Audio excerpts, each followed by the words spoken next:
Hello friends, welcome to my channel. ஒரு நாள் முழுக்க நான் பார்க்குற குட்டி குட்டி வேலைகளை தான் உங்கள் கூட நான் ஷேர் பண்ணியிருக்கேங்க. அந்த குட்டி குட்டி வேலையில் கூட நான் எனக்கு தகுந்த மாதிரி கொஞ்சம் வருமானத்தை ஈட்டிக்கிறேன்.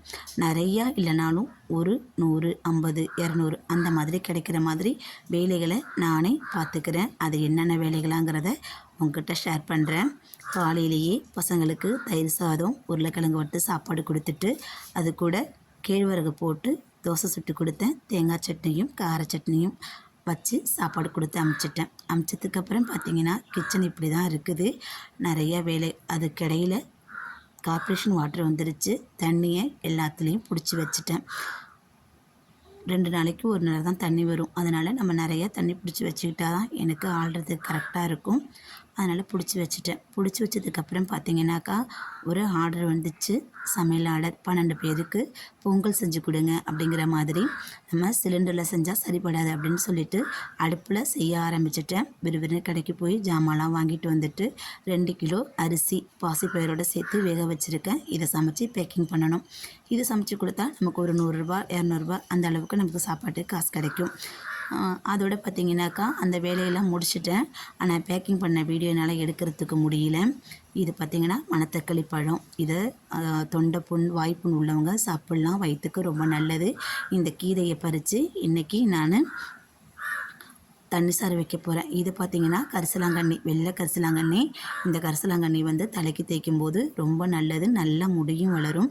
இதில் நம்ம எண்ணெயும் தயாரித்து வச்சுக்கலாம். முடி கொட்டாது. நல்லா முடி அடர்த்தியாக வளர்கிறதுக்கு உறுதியாக இருக்கும். இன்னொரு நாளைக்கு இந்த வீடியோ உங்களுக்கு நான் காமிக்கிறேன்.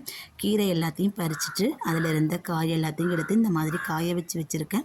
இது நல்லா காஞ்ச பிறகு எடுத்து நம்ம டப்பாவில் போட்டு வச்சுக்கலாம். வத்தல் குழம்பு வச்சா வத்தல் குழம்பு சூப்பராக இருக்கும்.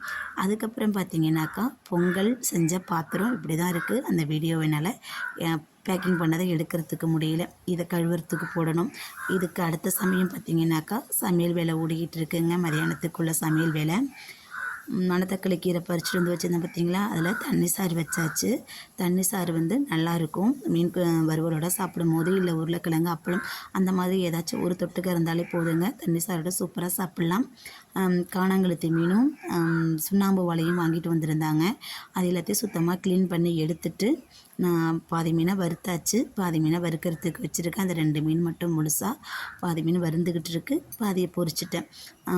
குழம்பு மணத்தக்காளி கீரை சாறு, மீன் வறுவல், சாதம் இதை வச்சு சூப்பராக இன்றைக்கி சாப்பிட வேண்டியதான். அதுக்கப்புறம் பார்த்திங்கன்னா குழம்பு மாங்காய், பூண்டு, சின்ன வெங்காயம், பச்சை மிளகாய் இதெல்லாம் தட்டி போட்டு நல்லா தேங்காய் அரைச்சி ஊற்றி சூப்பரான ஒரு மீன் குழம்பு நல்லா ரெடி ஆகிடுச்சு. இதையும் வச்சு பொறுமையாக உட்காந்து சாப்பிட வேண்டியதான். இந்த சமையலுக்கு இடையிலேயே அடுத்த வேலை என்னென்னு பார்த்திங்கன்னா நான் மாவு அரைக்கிற வேலை தாங்க.